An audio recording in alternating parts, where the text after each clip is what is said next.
Hey there, and welcome to today's episode. It's actually our last episode in this 6-part series about how to get started selling on Amazon. Over the last 5 days, we've looked at an overview of the 4 top models and methods that people have used to get started on Amazon. We've looked at each one individually to get a little deeper dive into what it costs, how to get started, all that's involved, the risk, the time that's necessary, and to decide which method is right for you.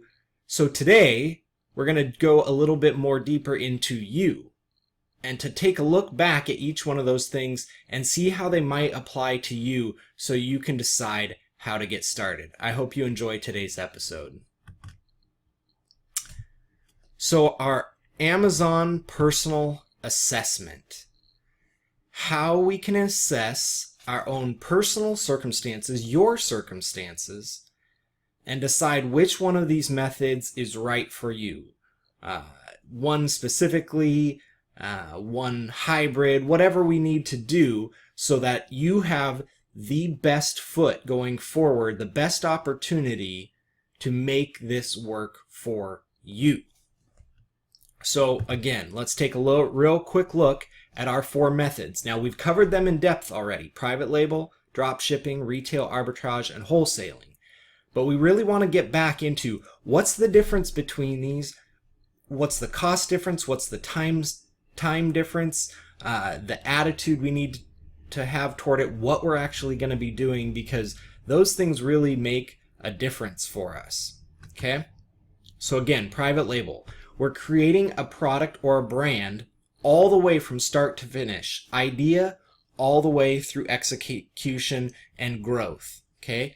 Now, the things that are most important when we're comparing is how much money it takes, how much time it takes, the actual work involved, and the risk that we're willing to put out there, because the reality is starting any side gig, any hustle, any new business, there's a little bit of risk involved. Sometimes there's a lot of risk.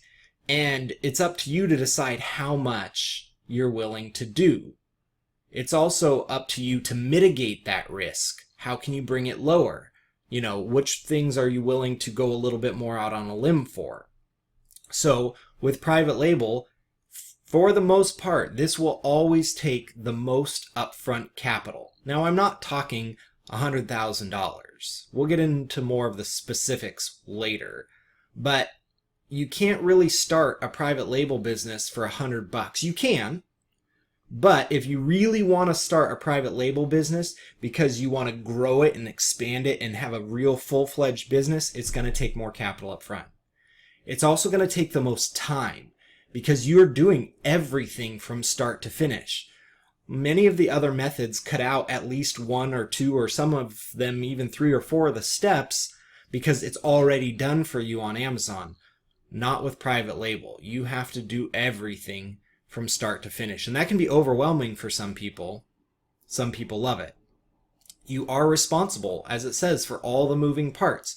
For some people, that's too much to take on, whether it's the amount of time that they have in their life or the amount of overwhelm that they get. So this does come down to, of the 4 methods, this has the highest risk.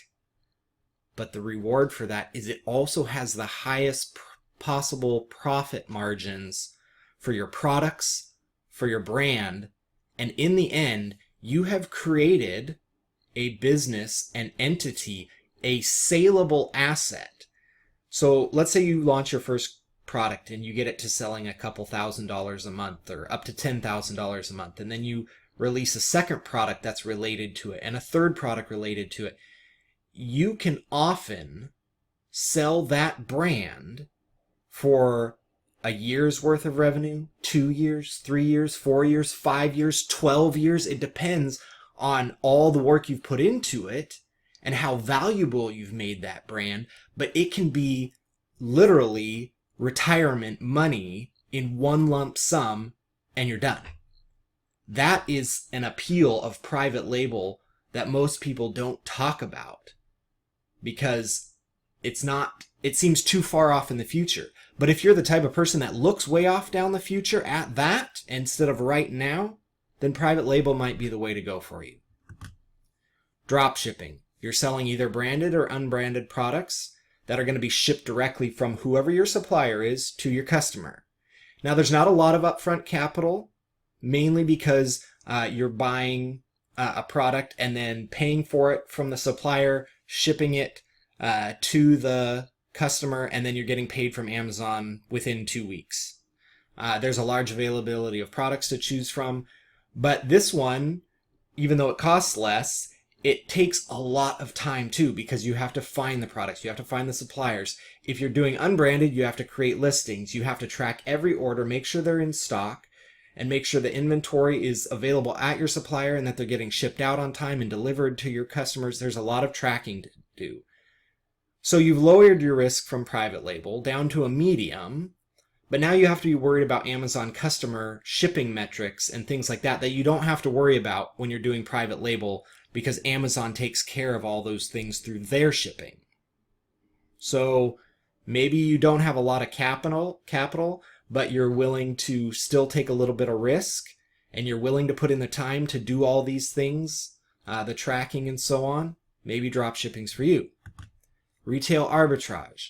You're buying products from either a retail store, like you're finding in the clearance section, or from an online, most likely clearance section of a place like Walmart or Target or whatever, and you're reselling it on Amazon when Amazon has a higher price. Now, there's very little upfront cost to do this, because generally you're buying a couple of products from clearance here or there or whatever, and then you're only doing it once Amazon sells again, or you're buying a few of them ahead of time, sending them into Amazon, and then when they sell through, you get paid out. So you can do it with, a couple $100. But the thing is, the items will already be listed on Amazon, which saves you a lot of time, but it is very time consuming to find deals. And that goes into the next part about it being virtually impossible to scale, because you're constantly having to look for new deals. Because if you're buying from, like, let's say a clearance section, as soon as it's out, and you have to find another one to replace it. So you're constantly in that cycle. Now, there's very little risk, because you're already finding stuff that you know is less expensive, and you're selling it on Amazon for more expensive, but generally your profit margins are lower. So as with like a private label product, you can have 50, 60, 70% of a profit margin. With retail arbitrage, you're likely to be more down in the 20 to 30%. And the fourth method, wholesaling. This is where you're buying branded products that are already listed and selling on Amazon directly from either the manufacturer or a distributor, when you can get them for a cheaper price and reselling them on Amazon. Now, this is very flexible in both your startup cost and the time spent, because you don't really have anything to watch. So if you want to put a lot of time into it right off the bat and find a bunch of products that you can resell and you have the money to do it, great. If you have very little time, all you have to do is find one vendor, one manufacturer, get started with one item, and slowly build your way up. It's very flexible in that. You have an unlimited number of items that you can look for that are already selling on Amazon, so all you're really doing is wading through them to find out which ones have profit. Now, the reality is, generally, the initial time that you have to invest is the most, because you are looking for manufacturers, you are looking for distributors, you're looking for products that are selling, just like the dropshipping model. But if you find a manufacturer that you can work with, find a distributor that you can work with, and you find products that they keep in stock and that keep selling on Amazon, then all you're doing is reordering. It goes automatically into Amazon, they ship it out to your customers, so there's very little upkeep once you've started making those sales. The only way you have to put more time in is by growing that. Now, also, there's virtually no risk. Now, I can't say that legally, but there's very little risk when it comes to the items that you're buying, because there's tools that'll show you the history of sales on Amazon to make sure that, they didn't spike for one day and then they never sold again. Also, the average price margin. Is it going to stay close to that price on Amazon, Or is it really selling for expensive right now for some reason, but it's going to drop off tomorrow? You can eliminate almost all that risk during your research. So that's something to weigh. If you aren't adverse to any type of risk, wholesaling is probably the best model to go into for you. Now let's look at what's next, okay? These are the questions to ask yourself. But don't just write down one number and decide, oh, that's exactly it. Because you want to think about what the context of these mean, okay? So when I say, how much money can you afford versus how much you're willing to invest in starting an Amazon business, those are slightly different. You might think, oh, I can afford $1,000. But are you willing to put that whole $1,000 towards an Amazon business just in case you actually lost it? Would it overwhelm your life?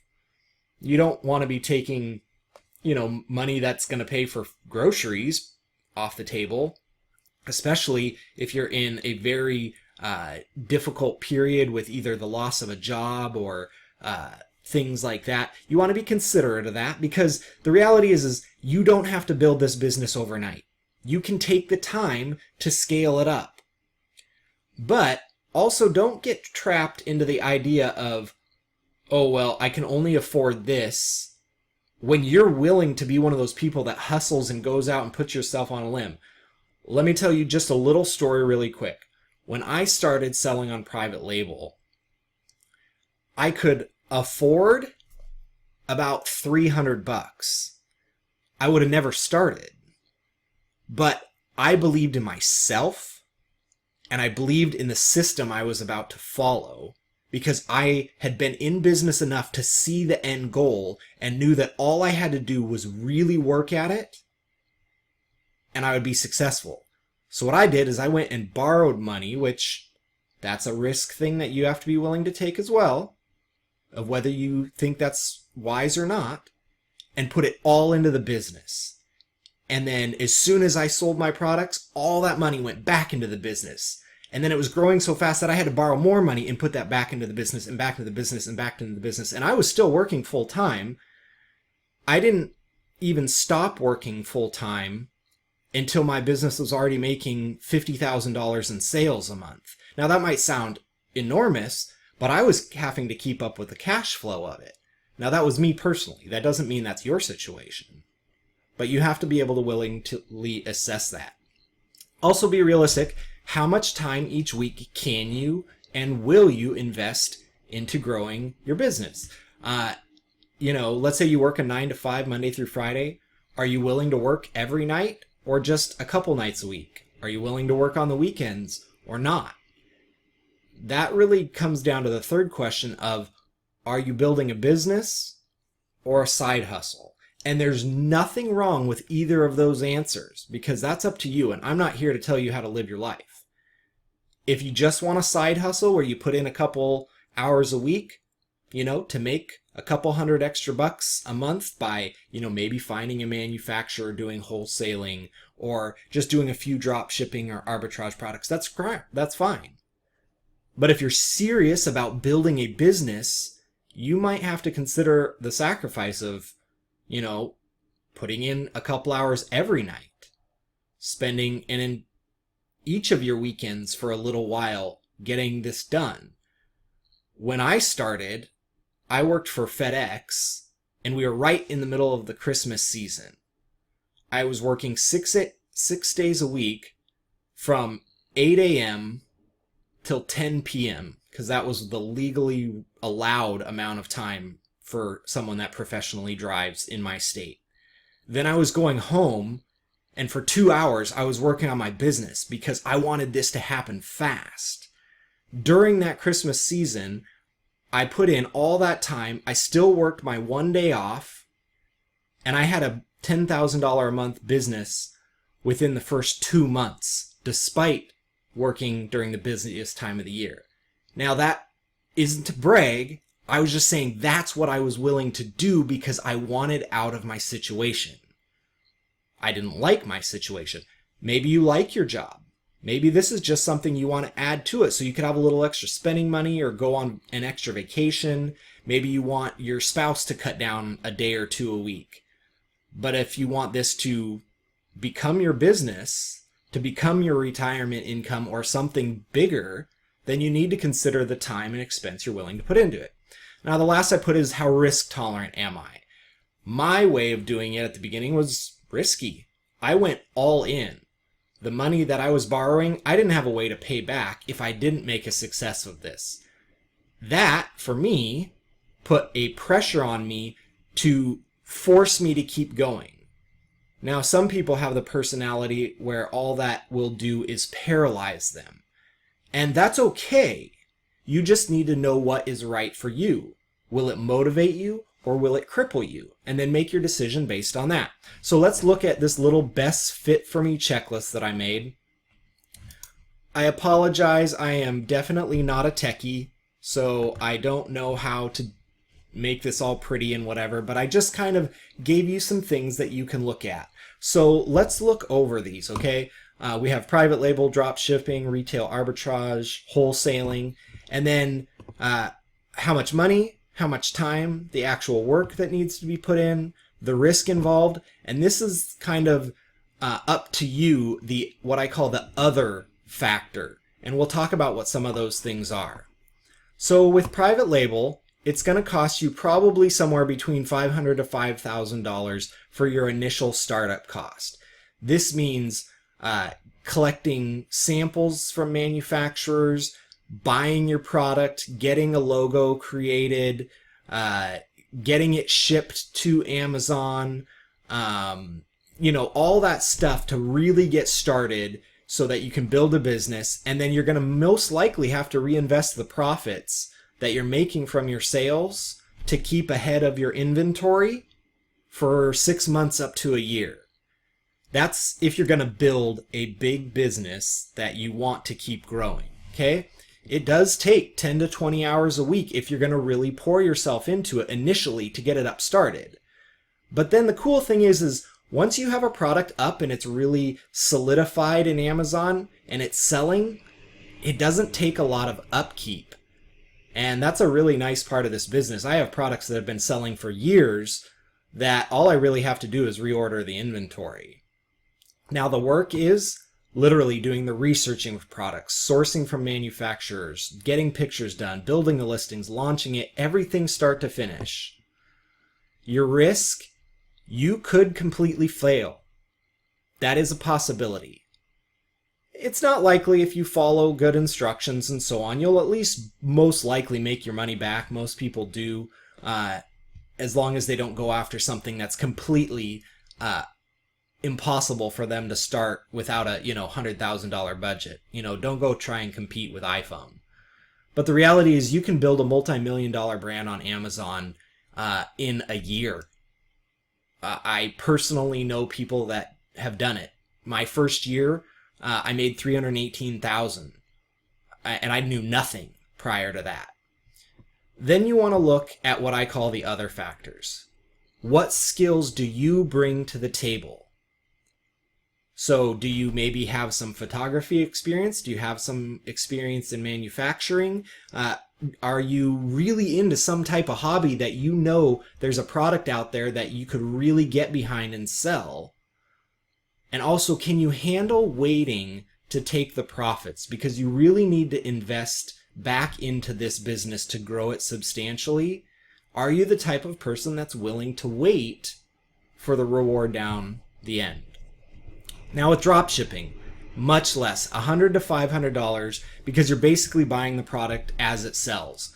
Now Amazon only pays out every other week, so there is a little bit of a lag time, but it's basically as much or as little as you want to get started, because you are deciding how many products to list.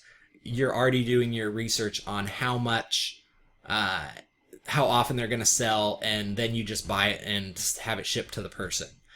I would say between 8 to 12 hours a week, you're having to find your deals and your suppliers, get the products listed, and then fulfill the orders. That can fluctuate a lot too, depending on how much you're putting into it. You're researching the items. on Amazon to see what's selling, and then also having to find the sources to sell them from. So there's a lot of work that goes into it, and this will continue as you build up how many different items you dropship. Now the risk, it's not as big as private label because you're not having to take the entire thing into play, but you are having to be reliant on suppliers to have inventory, to ship according to their promised shipping time so that you can keep up with the Amazon metrics, which Amazon's not very forgiving of. So just keep that in mind, that this is a little bit higher risk than the two at the bottom. Then other things. Are you good with going through spreadsheets and tracking and doing all of those things that, the person that's a creator is going to get very bogged down in that type of stuff. So if you're the creative, if you're the artist, maybe this isn't the right thing for you. If you're the analytical and mathematical, I don't think that's a word, then maybe this is perfect for you. Retail arbitrage, it's about the same, cost, $100 to $500, again, depending on how many items you list and find to sell. Again, you're going to have to wait for Amazon to pay out.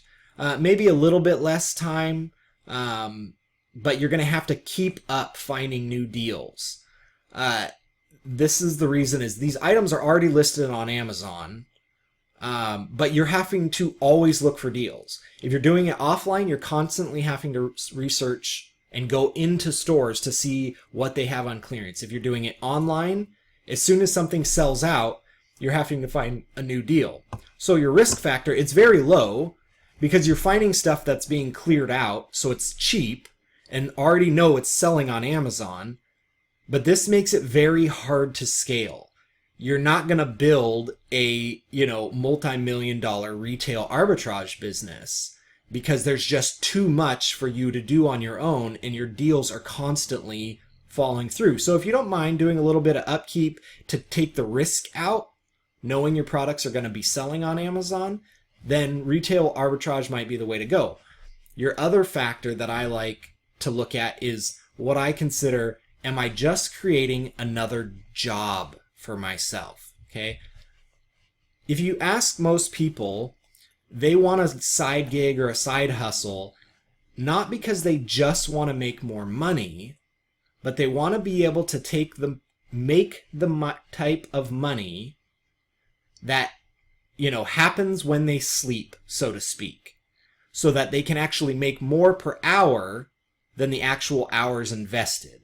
So if you're doing retail arbitrage and you're having to spend this time every single week, are you just trading dollars for hours? That's something that you have to decide. You might be okay with that because this is free time that you're using, or you would just be watching TV or something else instead. But maybe you're just creating more anxiety for yourself by constantly having to keep up with it. But maybe also you only want to do this part-time, meaning you want to do this just enough to put aside money for a vacation. Or you want to do this just enough to put aside money for something else. And then that's okay because you can start and stop as easily as you want. Now with wholesaling, I put that it's 50 to 500. It literally could be any amount because it's all based on your initial product purchases. If you're just testing, you could buy 10 $5 products and get started for $50. Or you could find a vendor or a manufacturer that has a killer deal and you're sinking $5,000 in it to get product to Amazon fast because it's going to sell like that. This is really dependent on you and the wholesaler or manufacturer that you find. Now again, a wide range of hours. You can do this very minimally, 4 hours a week, up to 20. I mean, you could do this full time too. Now, you're going to be finding deals initially that will take some time. You're going to have to communicate with manufacturers, wholesalers, things like that. But once you've established these relationships, they're sending you spreadsheets or you're working directly with a manufacturer to become their exclusive seller, you can just keep rebuying those same winners And that takes a lot less time. It's like replenishing your inventory for private label. All you're doing is making sure that you constantly have some inventory in. Okay? Now the work, again, contacting manufacturers or distributors to set up accounts, and then you're just looking at a lot of spreadsheets. Now, if you don't want to pick up the phone, you can get started by contacting them through email and online distributors that'll just accept that, but you will have more success being willing to get on the phone. Then you have to read spreadsheets. That's just part of the game. Now, risk factor, it's very small because you're not going to start selling anything until you know it has a profit, you know it's selling on Amazon, and you've already established a reputation with a reputable either distributor or manufacturer, and then you're sending it into Amazon and they're fulfilling all of it. So you don't even have to worry about the customer metrics because you're not going to have any problems with shipping. So the risk can be very mitigated with this. But then there's the other factor. Like we said, are you willing to get on the phone? Do you hate looking at data entry or doing math and looking at spreadsheets all day? Because that's for the most part what you're going to be doing, is collecting distributors and then running numbers of which products are profitable and not. And then bringing them in, watching your spreadsheets to see how well they're selling and how often you need to bring them in, and then getting rid of the bad ones and continue to buy the new ones. And it's just the same process over and over and over. And if that feels like it's going to get exhausting for you, then maybe something like private label is a little better because you get to do the whole creative process. Again, that's up to you. So now I just created a blank one. You can take a screenshot of this. I'll put a link that you can download a PDF, or you can just write this out on a piece of paper. And I would just go through and write in, how much money do you have? How much time are you actually willing to put in? What type of work do you want to do? And which type of risk are you willing to take? Now, if you say, I've only got $100 and I have 0 time and I hate the creative side, I just want to look at spreadsheets and I don't want a bunch of risk, well then you probably aren't going to look at private label. If you think, I've got a ton of money and security and I just want to grow a huge business and I like to do all the creative work and everything, then you're probably not going to do retail arbitrage. You can do any of them, just which one's the best fit for you. And then you just spend your time specifically looking up more and more resources for that. So now, in conclusion, you're going to take this assessment yourself, but I want you to rely on me as a resource too. Because the reality is I have created my business in a way that frees up my time. I specifically stick with private label and wholesale because they're the least time consuming for me. And so now where there are guys that have built businesses that do, hundreds of millions of dollars and they have warehouses and employees and all this stuff, that's not me. I'm the guy that wants my time to myself. I spend more time doing these videos, talking with people about how to sell on Amazon and giving help than I actually have to spend on my actual business. My private label business practically runs itself. And the wholesaling one, it's just simply bringing back in products that I know are selling and deciding whether I want to look at new ones to add or not. I'm more about making sure that I have time so I can come and go as I please, as opposed to owning a bunch of things and having to worry about employees and contracts and, all those things that go into being a massive business. That's not me. So email me, Seth@seriouslyanderson.com. I read all of those emails personally. They don't go to some VA or anything like that. I will look at your personal situation and help you decide which Amazon method is right for you. We'll have a conversation about it. You can ask me anything related to Amazon or internet marketing. I don't have as much experience as everybody else, but I'll be honest with you about what I do know what I don't know, what I have and haven't done, so that you know that you're getting information that isn't just, from some guy trying to sell you a course. I just want you to be successful. Now, you can also get access to extra resources that I can give you information about that will help you specifically with your Amazon method. I know private label front to back. I know wholesale the same way. But maybe I'm not the guy that knows as much about dropshipping or retail arbitrage. I don't keep up with the tools that are being used for that as much as other guys do because it's not my main model. But I can point you in the right direction. I can tell you the tools that I use that I know others are using to speed up the tasks. Now, the last part is I want you to go out and do this.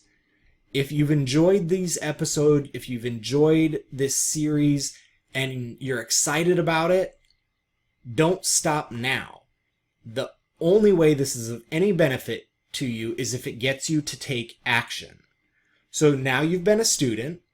Now you need to go put it into place in the real world.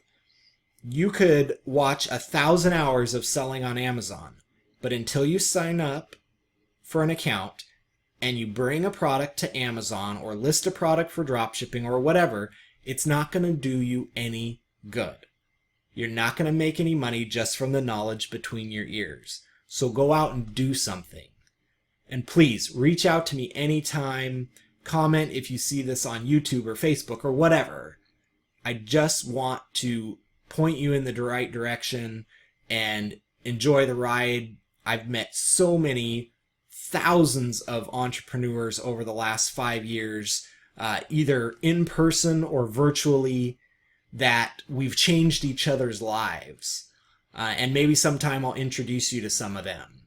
But go out there, get it done, ask me anything you want. I hope you've enjoyed this series. Have a great day.